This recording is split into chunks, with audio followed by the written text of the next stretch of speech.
सुल्तानपुर के इसोली विधानसभा के पूर्व प्रत्याशी ओम प्रकाश पांडे ने बताया कि इसोली विधानसभा से इस बार भी चुनाव लड़ेगा। पार्टी ने भी कहा है कि जो प्रत्याशी 5000 से कम मतों से पराजित हुआ है उसको पुनः टिकट दिया जाएगा। इसलिए इसोली विधानसभा चुनाव में आऊंगा और जीतूंगा भी। इसोली विधानसभा शिक्षा के मामलों में और विधानसभा से पीछे है क्योंकि यहाँ भाजपा का विधायक नहीं था। वर्तमान विधायक ने क्षेत्र का विकास नहीं किया है। इसोली विधानसभा की जनता इस बार सपा मुक्त बनाएगी और यहां पर हमारी प्रचंड जीत होगी। हम इसोली की जनता से यही निवेदन करते हैं कि हमको अब की बार विधानसभा भेजिए। हम पूर्ण रूप से किस शैली का विकास करेंगे। वास्तव में माना जाए और विधानसभाओं की तुलना में शिक्षा के क्षेत्र में कमियां रही हैं। हमारे इसोली विधानसभा में जो महाविद्यालयों की भी कमी है, इंटर कॉलेज की भी कमी है। शिक्षा के क्षेत्र में चाहे उच्च शिक्षा हो और चाहे जो है प्राथमिक शिक्षा हो, दोनों का विधिवत जो है संस्थाएं स्थापित करके, इसके अलावा जो निश्चित रूप से शिक्षा का विधिवत विकास जो है इसोली विधानसभा में होगा। जो अधूरा रह गया वो पूर्ण होगा। हमारे चैनल के माध्यम से आप क्या संदेश देना चाहती हैं? हमारे चैनल के माध्यम से आप क्या इसोली विधानसभा वासियों के क्या कोई संदेश देना चाहते हैं? इसोली विधानसभा लोगों को संदेश का मतलब उनके निवेदन करना चाह रहा हूँ अभी कि एक बार भारतीय जनता पार्टी का प्रतिनिधि बना करके उत्तर प्रदेश की विधानसभा में भेजें तो निश्चित रूप से इसोली विधानसभा का विकास अन्य विधानसभाओं से ज़्यादा होगा और हर प्रकार की सुविधा वहाँ के जनमानस को प्राप्त होगी। जो अभी कुछ अधूरा रह गया वो पूर्ण होगा। जी धन्यवाद।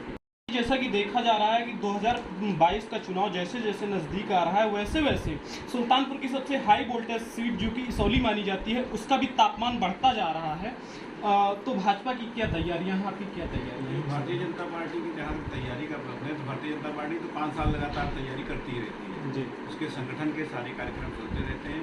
वो कोई उसके लिए नया विषय नहीं है। और पार्टियों के लिए तो ये हो सकता है कि चुनाव आते ही अचानक वो प्रकट हो जाए, लेकिन भारतीय जनता पार्टी के लोग 5 वर्षों तक लगातार एक तरह से आप मानिए चुनावी मूड में ही रहते हैं। अपना सारा कार्यक्रम और सारे कार्यकर्ताओं के माध्यम से करते रहते हैं। तो भारतीय जनता पार्टी चुनाव आने के कारण केवल क्षेत्र में आ रही है, इस कारण ये नहीं है भाई चुनाव एक विषय है और पार्टियां आ रही हैं, इसलिए ऐसा लग रहा है कि अचानक जो कि वो प्रकट हुए हैं तो लग रहा है कि इसोली में बड़ा जो है इस तरह की बात हो रही है। भारतीय जनता पार्टी तो हमेशा ही 5 साल लगातार चुनाव जिस सर देखा जा रहा है कि सुल्तानपुर की 5 सीट में सबसे ज़्यादा घमासान अगर है तो इसोली विधानसभा में है, क्यों? जी अब चूँकि पिछले चुनाव में भारतीय जनता पार्टी थोड़े मतों से वहाँ पर नहीं जीत पाई थी जी। इस कारण से 5 वर्ष तक लगातार प्रयास चलता रहा और इस बार भारतीय जनता पार्टी निश्चित रूप से इसोली विधानसभा से अपना प्रतिनिधि बना करके भेजे जी। उसी के कारण से जो है थोड़ा सा वहाँ पर आपको ज़्यादा दिख रहा होगा बतौर कारण। जैसा कि देखा जा रहा है कि वर्तमान विधायक इसोली के कहते हैं कि हम विकास नहीं कर पाए क्योंकि मेरी सत्ता नहीं थी। मेरी सत्ता नहीं है इसलिए हम विकास नहीं कर पा रहे हैं। इस पर आप क्या कहना चाहेंगे? भाई जब उनकी सत्ता थी तो उन्होंने क्या विकास किया था वो आपकी जानकारी में है। आज सत्ता नहीं है ये कहना अलग विषय है। भाई सत्ता ना होते हुए भी विधायक जी को जो कार्य करना चाहिए था उन्होंने वो नहीं किया और भारतीय जनता पार्टी का विधायक इसोली विधानसभा में नहीं है। उसके बाद भी चाहे केंद्र सरकार की योजनाएं हो चाहे प्रदेश सरकार की योजनाएं हो, आम जनमानस तक पहुंचाने का कार्य मैं स्वयं उसमें लगा रहता हूं और हमारे भारतीय जनता पार्टी के कार्यकर्ता लगे रहते हैं। वो जो कल्याणकारी योजनाएं पूरे विधानसभा में चली, कोई भी ऐसी योजना नहीं है जो है आम जनमानस को इसोली विधानसभा में न मिली हो।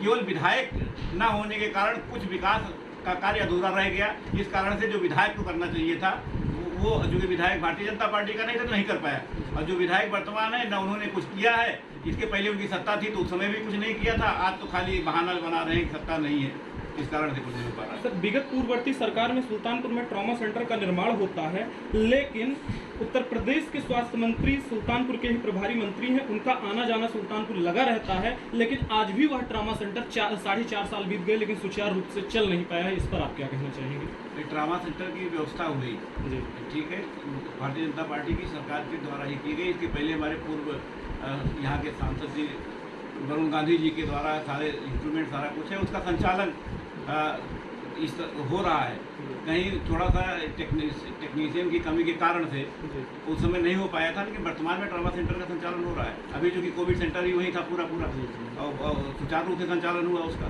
यदि आपको इसौली से हटा के किसी और विधानसभा से सुल्तानपुर में टिकट दिया जाता है भाजपा से, तो क्या आप चुनाव लड़ने के लिए तैयार हैं?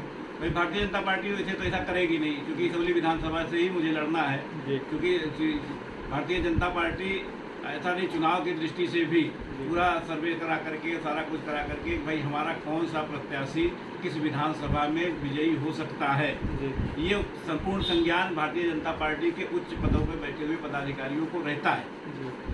तो मुझे भी, क्योंकि इसौली विधानसभा से ही चुनाव लड़ना है, सारी तैयारी सारा कुछ इसौली विधानसभा से। 2022 में कितने सीटों का जो है आपकी लक्ष्य रहेगा? जिसे लक्ष्य क्या, 403 सीटों में भारतीय जनता पार्टी लड़ेगी, तो लक्ष्य तो भारतीय जनता पार्टी का 403 सीटें जीतेंगे। लेकिन ये निश्चित आप मान के चलिए पिछली बार से अच्छा प्रदर्शन इस बार होगा, 350 से ज़्यादा सीटें। जैसे आप विधायक अगर बनते हैं, आप शिक्षा से जुड़े हैं, तो इसौली विधानसभा में शिक्षा के क्षेत्र में आप क्या करेंगे?